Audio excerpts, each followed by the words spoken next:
Oke, ketemu lagi. Assalamualaikum warahmatullahi wabarakatuh. Mudah-mudahan ada yang nonton. Nggak ada yang nonton ya nggak apa-apa.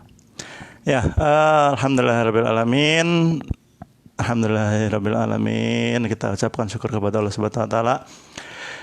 Yang mana masih sampai hari ini kita masih diberi kekuatan, diberi kemampuan dan diberi kesehatan. Yang mana banyak sekali teman-teman kita yang bisa jadi itu mendapatkan sakit atau mungkin beberapa teman-teman dari tenaga medis, baik itu perawat, dokter, bahkan yang terakhir ada teman di farmasi itu dipanggil Allah Subhanahu Wa Taala dalam keadaan ya mudah-mudahan syahid gitu karena menjaga para pasien yang COVID-19.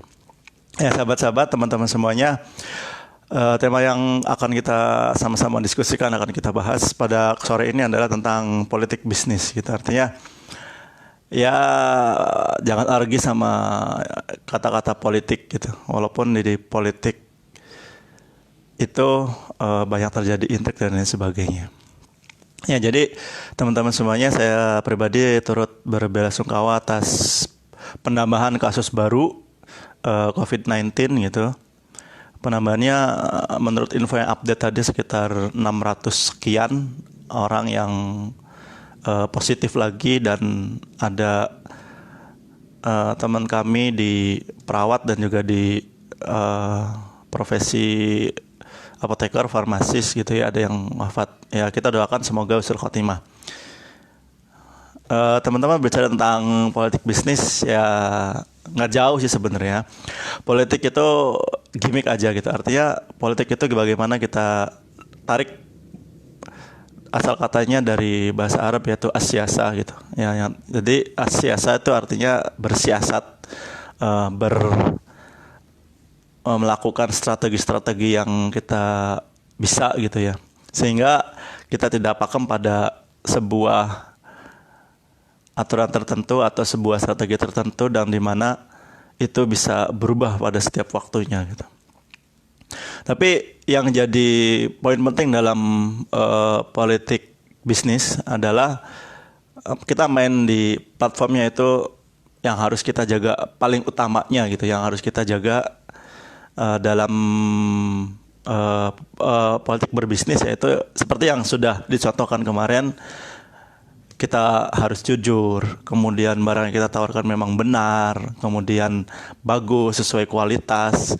Kalau harganya A ya kita bilang A, misalnya kalau harganya B ya kita bilang B, dan lain sebagainya. Artinya itu platform yang harus kita jaga. Namun dalam bersiasatnya, dalam memainkannya, ibarat kita sedang bermain catur itu ya, bisa berbagai hal gitu.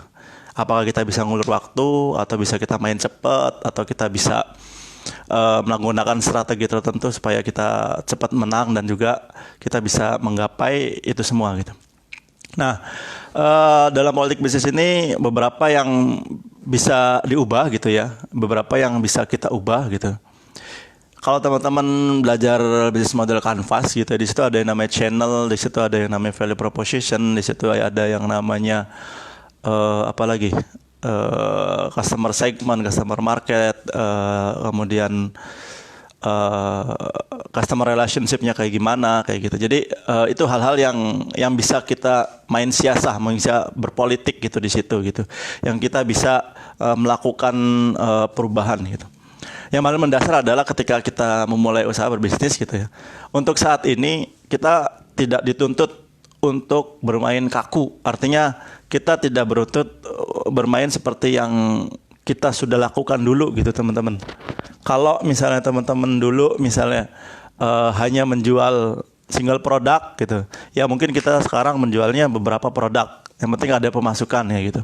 Nah, yang pertama dari yang mesti kita ubah, itu bisa jadi kita ubah model bisnisnya gitu. Model bisnisnya. Dari yang bisanya, misalnya teman-teman semua dulu bisnisnya itu kebanyakan tentang ya misalnya B2B gitu, artinya sesama corporate, sesama para pebisnis, atau mungkin teman-teman yang dulu jadi agen, misalnya agen apa ya, sebut aja agen tour travel misalnya. Saat ini kan kalau tour travel kan lagi down gitu. Nah, sehingga kita mengubah model bisnisnya yang tadinya misalnya jual murni tentang tour dan travel, sekarang berganti lewat misalnya jualannya jual pulsa, jualan token listrik, kemudian jualan paket-paket sembako dan lain sebagainya. Itu langsung ke end user, langsung ke sasaran, ke customer terakhir gitu. Atau tadi masuk ke yang kedua itu mengubah tentang produknya. Yang tadinya jualannya produk bukan daily needs, yang tadinya jualannya produk mungkin seasonal, musiman, atau bahkan mungkin momentum ketika ada momentum tertentu aja gitu, atau mungkin setiap tahunan, setahun 2 kali atau 3 tahun gitu ya. Maka bisa jadi teman-teman sekarang bergeser ke daily needs gitu. Jadi kebutuhan sehari-hari yang kita jual, yang penting kita ada produk yang akan kita distribusikan cepat gitu. Atau bisa jadi dirubah dari caranya gitu, atau channelnya gitu. Yang tadinya kita nggak menerima delivery order, sekarang kita menerima delivery order gitu. Yang tadinya kita nggak bisa nganter misalnya, harus datang ke toko, kita ubah, walaupun beli sedikit kita bisa antar itu ke tempat, langsung ke tempat tujuan, sehingga ya fleksibel gitu. Kita siasati itu, kita bermain politik di situ. Bahkan bisa jadi nih ada beberapa dari teman-teman yang tadinya nggak masif pengirimannya gitu ya, sekarang mulai masif pengirimannya gitu. Bahkan beberapa outlet tertentu memang tidak ada sama sekali makan di tempat atau dine in, semuanya take away semua gitu. Sehingga teman-teman tidak habis cara untuk barang yang ada di stok di kita atau barang yang kita buat itu tersampaikan. Jadi ubah model bisnisnya, kemudian bisa jadi ubah produknya, dan coba ubah channel distribusinya. Atau mungkin yang ketiga gitu kan,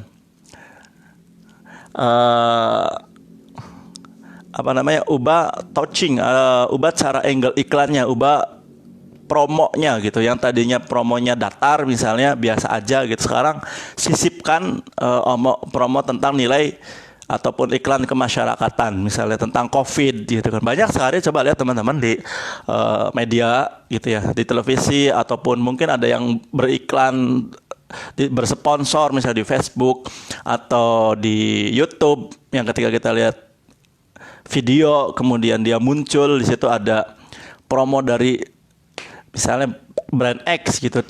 Ternyata setelah kita lihat dia muncul promo itu ada kaitannya sama COVID gitu. Sehingga udah di rumah aja, nanti kita antar ke rumah misalnya kayak gitu. Udah diam di tempat aja, jangan kemana-mana, tinggal belanja bisa dari rumah misalnya. Jadi ubah di angle promosinya dirubah. Atau misalnya kalau kita makanan, pilihlah makanan yang higienis, jangan menambah banyak lagi korban, maka Anda harus sehat misalnya kayak gitu. Ya itu seperti itulah. Jadi angle-nya adalah untuk menahankan imunitas misalnya kayak gitu. Atau angle yang lain misalnya untuk ibaratnya tentang keluarga, family misalnya. Udah di rumah aja bersama keluarga, anak-anak lebih dekat. Misalnya kalau kita jual jasa, termasuk misalnya pelatihan online, udah di rumah aja, kita pelatihan parenting bersama ayah, bersama bunda, bersama saudara gitu. Maka klik link ini. Ya gitu. Jadi itu yang diubah tentang touch, untuk touching the heart kepada customer gitu ya teman-teman. Sehingga nggak ada alasan kita tidak berbisnis, kita tidak kita stop untuk berbisnis gitu ya. Atau misalnya kalau kita jual makanan, kemudian tiba-tiba warung kita digerebek gitu misalnya, atau didatangin sama polisi, disuruh untuk tutup ketika jam 4 ke bawah misalnya, sampai malam misalnya, sampai jam 4 pagi misalnya kayak gitu. Ya udah diubah, kita tetap buka, kita menerima delivery order, atau kita ya mungkin kalau ada beberapa teman-teman yang mau ya kita yang anterin sendiri misalnya, atau kita meminta sarana lain misalnya, entah itu ojek online ataupun teman ojek kita, tapi ya kerjasama lah kalau yang tidak melalui platform gitu, sehingga masih bisa terdeliver dan lumayan gitu. Artinya buat bagi teman-teman yang belum memberi THR buat timnya gitu, itu bisa menambah pemasukan gitu. Nah terus sebenarnya barang apa lagi sih yang mesti dijual gitu kan? Produk apa lagi yang mesti dijual gitu? Banyak produk, terutama produk-produk yang berkaitan sama kebutuhan pokok, dan juga sekarang kan mau Lebaran gitu ya. Saya lihat beberapa outlet gitu, artinya beberapa outlet fashion, kemudian outlet buat anak-anak itu penuh banget. Bahkan di depan tempat saya tinggal ini salah satu grosir besar juga gitu, dari pagi sampai tadi jam 4 itu full dipenuhi oleh para pembeli gitu ya. Apalagi sekarang mendekati beberapa hari lagi mau Lebaran gitu. Jadi bisa memanfaatkan jaringan mereka, atau bisa memanfaatkan yang sekarang lagi in gitu. Kalau sekarang lagi innya adalah baju Lebaran, ya kenapa enggak kita ngambil ke orang lain, ke teman kita baju Lebaran, kemudian kita jual lagi. Atau mungkin kita bisa jadi partner dari, mohon maaf, barangkali pemerintah misalnya, kita nawarin diri ke desa, sudah ada belum bantuan yang tersalurkan berupa sembako misalnya, dan bukan uang misalnya yang disalurkan. Ya itu kita bisa tawarkan juga. Ya udah Pak, ini saya tender, itu saya kasih, ini saya punya produknya, ini harga sekian sekian sekian. Jadi sehingga kita ya minimal di Lebaran ini kita bukan zero banget lah, ibaratnya bukan nol banget untuk pendapatannya gitu. Apapun yang dilakukan saat ini bisa jadi itu bentuknya survival gitu, bukan untuk masa long term yang jauh, yang panjang gitu. Tapi seenggak-enggaknya itu bisa ada revenue stream buat kita gitu. Nah, terus apalagi yang mesti dilakukan gitu? Yang dilakukan adalah bagaimana kita menggunakan biaya hidup kita itu sevariabel mungkin. Artinya yang tadinya fixed cost misalnya, yang tadinya biaya tetap, ya contohlah misalnya listrik itu biasanya misalnya sebulan ada yang 1 juta, ada yang 2 juta, ada yang 500.000. Nah sekarang dihemat, lebih hemat lagi. Gimana caranya? Yang tidak perlu dimatikan misalnya, yang tidak diperlukan ketika jam berlangsung, buka toko atau buka tempat usaha kita gitu ya, itu dimatikan semua. Yang tadinya misalnya 5 nyala, dinyalain cuma 1 misalnya. Atau bahkan ketika siang hari kita memanfaatkan cahaya matahari, semua hordeng dibuka, semua pintu atau semua jendela, kalau itu mumpuni dan aman, itu kita buka sehingga cahaya matahari masuk. Sehingga lumayan ada efisiensi misalnya 50%, atau ada efisiensi misalnya 30%. Sehingga biaya itu yang tadinya fix, yang tadinya biaya tetap, jadi biaya variabel gitu. Jadi inilah politik sederhana dalam bisnis. Bahkan tadi yang terakhir, kalau kita tidak punya channel misalnya, ini kan banyak sekali nih program pemerintah untuk penanganan COVID. Ya kita kenalan gitu sama mereka gitu. Bisa siapa tahu produk kita masuk mendukung program-program mereka. Dan ini transaksi sah-sah aja, jual beli gitu. Masuk tender masuk perhitungan masuk jadi rekanan mereka misalnya kayak gitu. Entah itu masker misalnya, entah itu APD, entah itu barang-barang kebutuhan misalnya sehari-hari, entah itu logistik dan lain sebagainya, kan pasti diperlukan nih. Jadi mulai ngebuka channel kepada pemerintah. Siapa tahu kita suatu waktu kemudian misalnya ditunjuk, kita buat fashion, kemudian kita mengajukan, kita ditunjuk misalnya, ya Ahmad, kamu namanya Ahmad misalnya, kamu bisa nggak menyediakan masker senilai sekian ribu, misalnya taruhlah 3.500 misalnya, tapi yang to play misalnya, dengan spek bahan seperti ini.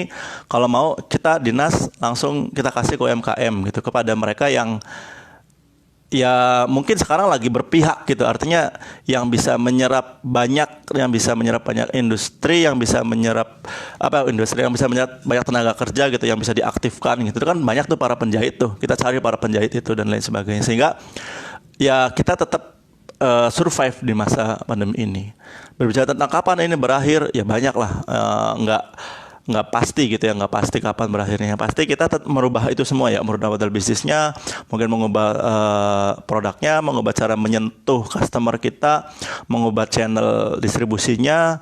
Kemudian tadi kalau bisa kita jadi rekanan, misalnya rekanan yang terkait dengan pemerintah ataupun rumah sakit ataupun lain sebagainya gitu ya. Dan bisa jadi kita mengubah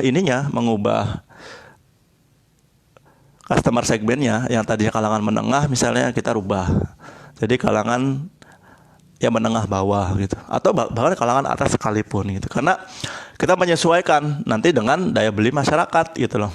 Ya kalau daya beli masyarakat kita yang lagi rendah ya otomatis kita harus menyesuaikan, yang penting masih dapat untung, masih dapat kelebihan dan sebagainya. Karena sebagian orang itu mereka saving saat ini itu. Saving buat apa ya? Saving how long gitu, berapa lama mereka akan menghadapi kondisi seperti ini. Kalau teman-teman tahu ada yang lagi viral misalnya yang ketika itu hidup normal, ya nggak tahu benar nggak tahu enggak ya. Jadi ada postingan di beberapa grup Facebook gitu, bergaji misalnya 20 juta hidup normal, tapi ketika sekarang masa pandemik akhirnya dipotong gajinya, kemudian dia cicilannya banyak dan lain sebagainya, akhirnya habislah gitu loh, habislah semua pendapatannya, habislah semua apa yang dihasilkannya gitu. Ya itu tadi kita juga mulai sekarang mulai berpikir bahwa untuk tadi yang variable cost itu yang bisa kita politikkan gitu, yang variable cost, bagaimana kita bisa saving lebih banyak gitu di saat ini kayak gitu loh, sehingga nanti itu bisa kita gunain beberapa bulan yang akan datang. Ya kalau kita misalnya mengandalkan saja bisnis yang sekarang misalnya yang lagi stuck gitu, maka cek deh sebulan ke depan kita bisa nggak masih bertahan di situ, atau cek deh nggak usah jauh-jauh sebulan depan, seminggu ke depan gitu, kita masih kuat nggak mengcover kalau kita udah punya tim kita, atau kalau kita belum punya tim misalnya, cek deh kita bisa nggak mengcover untuk kebutuhan hidup kita sendiri misalnya, masih bisa nggak, masih kuat enggak kayak gitu loh. Setelah dihemat-hemat, nah ukurannya kan di situ. Makanya ukuran bijaknya adalah ukuran salah satunya ukuran mengelola uang gitu, mengelola finansial yang ada gitu, sehingga kita bisa bertahannya jauh lebih lama, jauh lebih long term gitu. Ya tadi beberapa yang bisa ya, kita ubah gitu, ubah modelnya, ubah segmen marketnya, ubah produknya, ubah cara menjangkau customernya, ubah variable costnya, atau tambah jaringan lagi, tambah link lagi kayak gitu. Nah terus apa lagi yang bisa kita itu kan ini ya yang bisa kita lakukan gitu. Kita lakukan diri kita dilatih ya, yang tadinya kita nggak, misalnya keahlian kita tadinya hanya taruhlah sebatas mengetahui, kalau saya misalnya mengetahui tentang obat doang misalnya kayak gitu, seluk beluk obat misalnya kayak gitu.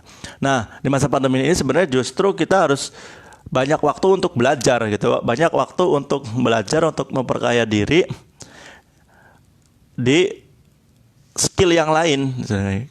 Yang tadinya kita nggak tahu bagaimana cara packaging yang baik, misalnya kita belajar tentang ilmu packaging gitu, kita selama pandemi ini kita belajar. Atau misalnya kita yang tadinya nggak tahu caranya untuk yang tadinya kita nggak tahu caranya untuk menangani misalnya sebuah permasalahan, taruhlah problem solvernya kaitannya sama parenting misalnya. Kan banyak anak yang di rumah nih, misalnya banyak anak yang di rumah yang saya rasa beberapa orang tua itu lebih memilih gitu ya, secara normali itu udahlah anak saya sekolah, karena di rumah ketika diajarin misalnya malah nggak kemudian lama nurutnya, kemudian lama ngerjainnya dan lain sebagainya gitu. Jadi kita nambah skill di situ, kita belajar tentang parenting. Tujuannya apa?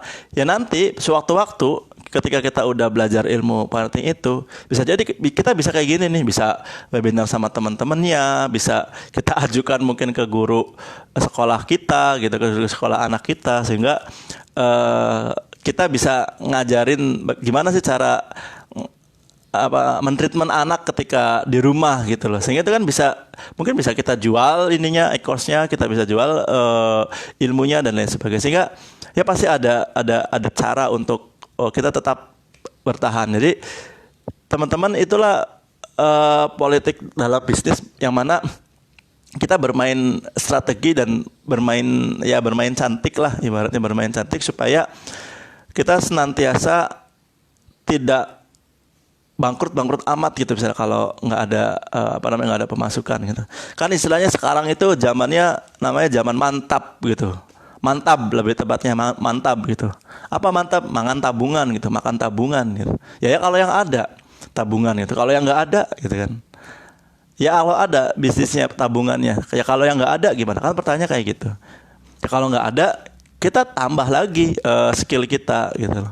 Yang tadinya nggak suka belajar, nggak suka baca buku misalnya, kalau di rumah misalnya, sekarang mulai rajin baca buku.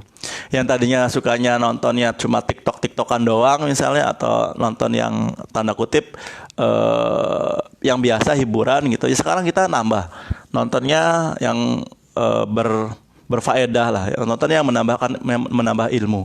Tujuannya apa? Nah, itu tujuan jangka panjangnya adalah ketika kita nanti nonton itu semua yang berfaedah, misalnya kemudian yang ilmu gitu, yang daging semua gitu, nanti jangka panjang itu masuk ke alam bawah sadar, dan itu bisa berguna nanti gitu loh, bisa berguna dan bisa, ya ibaratnya tiba-tiba kalau kita diajak ngobrol sama orang gitu ya, nyambung gitu, karena unconscious mind, alam bawah sadar kita udah merekam itu gitu. Dan kita selalu ada jawaban, selalu ada ungkapan ketika orang ditanya, atau ketika kita ditanya sama orang, atau mereka menanyakan sesuatu pada kita selalu ada jawaban tertentu gitu. Dan bisa jadi itu jawabannya itu tepat gitu. Misalnya, Kak, gimana sih caranya kemarin ngadepin anak sekolah dari rumah, school from home gitu, SFH gitu, sekolah dari rumah gitu. Ya yang paling penting misalnya ini, ada teman-teman ilmunya dapat, yang paling penting anak senang dulu di rumah, kemudian ada waktu spare buat mereka mainan dulu, kemudian ya biarkan, dan sekali-kali kita tanda kutip kita ada gertakan misalnya, kalau nggak ngerjain nanti nggak dapat sekian, nggak dapat uang sekian, maksudnya jadi ada treatment tertentu gitu. Nah misalnya seperti itu gitu, sehingga itu kan bisa di-share misalnya ketika ada yang nanya, ketika ada yang menyampaikan, karena sejatinya bahwa modal terbaik adalah skill, modal terbaik adalah otak kita gitu loh. Jadi itu yang membedakan mana teko yang berisi air putih, mana teko yang berisi air yang keruh kayak gitu. Sehingga kalau keluarnya dari teko itu putih, maka dalamnya putih. Kalau keluarnya dari tekonya keruh, maka dalamnya keruh. Sehingga menandakan bahwa apa yang keluar dari kita itu adalah buah dari terbentuknya ilmu-ilmu ataupun serapan materi yang kita baca, yang kita dengar, yang kita praktekkan, materi jangka panjang gitu, sehingga masuk ke alam bawah sadar kita. Ya, itu beberapa dari bagaimana apa yang bisa kita ulas tentang politik dalam bisnis gitu. Terus apalagi selain hal-hal yang di atas gitu. Teman-teman, sekarang saatnya adalah kita mencoba untuk banyak berpartner di luar dari partner yang udah kita ada gitu. Tentu dengan catatan tertentu gitu. Kenapa ini dilakukan? Karena ini salah satu politik bisnisnya Abdurrahman bin Auf, yang mana katanya orang yang terkaya, bukan katanya, memang dalam sejarah sahabat yang terkaya gitu. Jadi yang beliau lakukan adalah dia berpartner ke berbagai macam bentuk usaha, ke berbagai macam bidang usaha, berbagai macam produk usaha kayak gitu. Sehingga dari ibarat gini, kita membuat pipa-pipa baru, kita membuat jalur baru. Kalau jalur satu mampet, misalnya kita ada yang jalur yang lain. Kalau jalur yang lain mampet, kita ada jalur yang lain. Atau atau itu kan bekerja sama banyak orang, atau kita memilih teman kita yang udah kita percaya memegang bisnis kita tersebut, memegang bisnis baru tersebut dengan catatan ada hitam di atas putih, kemudian ada hak tanggung jawabnya gitu loh. Kalaupun melibatkan keluarga, ya memang harus seperti itu juga. Sehingga kalau boleh dibilang semakin banyak pipanya, maka kita bisa jadi ya kalaupun kalaupun tidak worth it gitu ya, kita masih bisa punya pipa utama. Jadi, nah ini nih teman-teman, dalam bisnis ada yang namanya profit generator gitu. Artinya ini model bisnis ini kan ada gini. Ada yang model bisnisnya itu memang yang paling besar gitu. Yang paling besar itu dia misalnya dari jasa, misalnya dari jasa kayak misalnya pelatihan, atau kayak misalnya workshop misalnya, atau misalnya jasanya apalagi jasa konseling misalnya. Itu paling besar dari situ misalnya. Di era pandemi kayak gini, itu kan ya kenyataannya kan tidak boleh berkumpul, tidak boleh berkerumun. Artinya bisa jadi turun gitu, revenue streamnya turun misalnya kayak gitu. Maka ya ini kan mesti apa ya? Ya tadi mesti kita mencoba celah yang lain lagi gitu. Sehingga yang tadinya profit generator misalnya, yang ini yang paling besarnya, kita ada backupan yang tambahan. Atau misalnya ada lagi yang profit generator yang lain, misalnya bisnis yang lain misalnya. Bisnis taruhlah dia properti, misalnya bisnis properti. Nah, kemudian dia ngajarin di kelas tentang properti, buka workshop properti dan sebagainya, adalah bukan profit generator dia gitu. Jadi ya lini bisnis aja, lini tambahan untuk mendatangkan revenue gitu.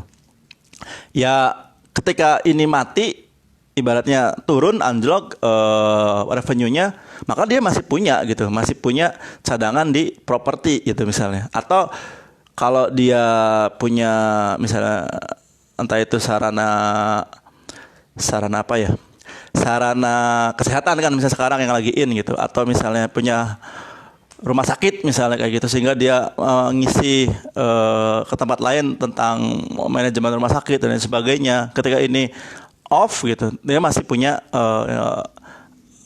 profit generatornya itu. Jadi teman, itu model bisnis yang mana ini sebenarnya di luar dari yang tadi politik bisnis gitu, teman-teman harus punya gitu. Kalau pengen beneran berbisnis, harus punya yang namanya satu profit generator gitu. Ya namanya generator kan ya, kalau mati lampu gitu kan, lampu PLN misalnya mati, itu kan masih nyala tuh, bisa ngalirin listrik gitu ya. Jadi teman-teman harus punya minimal satu profit generator gitu. Artinya yang profit maker banget dalam bisnis itu, sehingga ketika yang lainnya anjlok gitu, seenggak-enggaknya ini masih bisa mengcover gitu loh. Masih bisa mengcover bisnis yang lain misalnya. Jadi artinya ada mungkin subsidi atau ada pengurangan misalnya efisiensi dan lain sebagainya. Tapi harus ada satu profit generator, yang mana profit generator ini tahan di segala macam kondisi, tahan di segala macam bidang, tahan di segala macam cuaca, misalnya tahan di segala macam ujian gitu. Artinya sudah melewati berbagai macam ujian gitu, sehingga ya nggak ngedrop banget gitu intinya gitu. Nah, kalau bagi yang belum punya profit generatornya, maka teman-teman harus mencari nih profit generatornya apa gitu. Yang ibaratnya gini, lu duduk aja dapat duit gitu misalnya kayak gitu, atau kamu rebahan aja nggak ngapa-ngapain ya, tanda kutip nggak ngapa-ngapain, itu dapat duit misalnya kayak gitu. Jadi profit generatornya apa? Sehingga dari profit generator ini nanti kita bisa jadi ya, ini kedepannya misalnya kalau lagi normal, kalau lagi biasa, bisa dari profit generator ini kita bisa membuka cabang-cabang bisnis yang lainnya, kita bisa membuka aset dari hasil itu kita bisa investasi dimanapun misalnya, atau kita bisa ya taruhlah bisa ada investasi lah dalam entah itu yang investasi jangka panjang atau investasi yang cepat, atau misalnya kita untuk modal bisnis yang lain dan lain sebagainya. Tapi jadikan ini profit generator ini tahan di segala macam keadaan, segala macam cuaca, segala macam kondisi dan segala macam ujian gitu, sehingga we are strong. Kita masih kuat di kondisi apapun kayak gitu. Nah, dari sana maka kita dapat kesimpulan bahwa ke depan gitu ya, masih banyak lagi hal yang di luar dugaan atau fajatan, tiba-tiba gitu. Tiba-tiba yang bisa jadi kita nggak tahu nih gitu. Ya kan seperti yang udah kita ulas, corona ini nggak masuk atau pandemik ini nggak di luar dari konspirasi dan lain sebagainya ya, nggak masuk ke dalam bahasan ataupun manajemen resiko sekalipun kalau di dalam ilmu manajemen itu, atau nggak masuk ke dalam ilmu planning perencanaan sekalipun gitu, kondisi terburuk gitu nggak masuk dan nggak diajarkan misalnya di kelas atau di sharing atau di workshop dan lain sebagainya gitu. In case gitu itu terjadi nanti next gitu, dengan berbagai macam sekarang yang udah kita alami ini, kita punya nih masing-masing ya, kita punya yang namanya the worst case gitu, artinya rencana cadangan terburuk nanti untuk kedepannya. Kita tuh kalau ini dalam tanda kutip nauzubillah min zalik, jangan sampai gini, kalau ini semakin bertambah panjang, kalau ini ada lagi nantinya gitu ya, kita seenggak-enggaknya dari profit generator tadi kita punya plan terburuk, dan pasti harus ada plan terbaik gitu ya. Plan terbaiknya apa gitu. Dan itu kita bisa pelajarin mulai dari sekarang gitu. Sehingga mungkin next step-nya yang tadinya kita kaget, misalnya sekarang kita kaget gitu, akhirnya ya kita udah pernah ngelakuin itu dan edit misalnya gitu, dan kita berhasil melewatinya gitu. Jadi ya sedikit banyak kita bisa lebih lega lah gitu kan, lebih lega karena udah pernah melewati itu.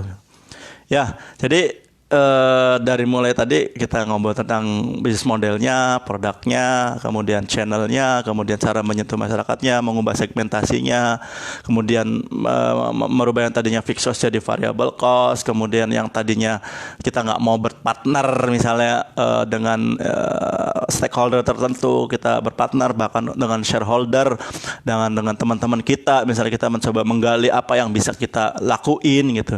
Dan yang terakhir tadi make a profit generator, atau yang udah punya gitu, atau yang berikutnya adalah make a new profit generator gitu. Jadi kita ngebuat profit generator lagi yang baru gitu, sehingga kalau generatornya semakin banyak gitu kan, maka bisa jadi kan kita semakin kuat. Artinya mungkin watt kita nanti lebih besar gitu ya, kayak PLN misalnya ada yang 12.000 watt misalnya, ketika mati itu kan nggak cukup generatornya ya kecil gitu, tapi kan harus yang besar gitu, yang ya mungkin generatornya 15.000 watt apa 12.000 watt, sehingga listrik di rumah kita, di tempat kita, di unit bisnis kita masih nyala gitu, walaupun listrik PLN mati misalnya kayak gitu. Sehingga itu ya masih tetap kita berjalan gitu, produktif menjalankan bisnisnya gitu. Nah, itu ya teman-teman yang bisa kita sharing, dan kaitannya sama Lailatul Qadar ya tadi, malam 1000 bulan, malam pahalanya yang banyak bertebaran gitu di muka bumi, maka kita pun berusaha produktif untuk mengambil itu. Kiasnya ke bisnis, ya udah kondisi bisnis apapun sekarang itu kiasnya adalah tetap produktif, cari kesempatan sekecil apapun itu. Tadi ya, ubah modelnya, mungkin ubah produknya, ubah cara channel distribusinya, kemudian cara iklannya menyentuh masyarakat, misalnya ubah segmentasinya, mungkin variable cost-nya dicari gitu kan. Terus kita berhubungan sama shareholder yang lain, misal kita nyari shareholder yang lain, atau kita sama stakeholder kayak gitu, sama yang tadinya nggak mau kerja sama instansi tertentu untuk penanganan tertentu, misalnya kita sekarang mencoba untuk itu gitu. Yang penting hukumnya sah jual beli kayak gitu. Dan yang terakhir membuat profit generator. Kalau yang udah ada, membuat new profit generator gitu. Jadi profit generator yang baru, sehingga dalam kondisi apapun ini bisa bisa diandalkan. You did misalnya, kamu telah berhasil melakukan itu. Ya, jadi sharing pada kesempatan sore hari ini yang menggantikan tadi siang gitu, karena tadi siang saya ada keperluan, sehingga teman-teman bisa mencoba atau bisa merepresentasikan, bisa melaksanakan ini di dalam bisnis masing-masing, atau bisa di dalam semua yang apa ya, ibaratnya yang menjadi tanggungan gitu, yang menjadi tanggungan kita. Ya kalau misalnya keluarga yang tadinya listrik dur-duran misalnya, nyala semua, sekarang dimatiin misalnya kayak gitu. Tadi variable cost, jadi sehingga semuanya akan efisiensi akan turun semua gitu.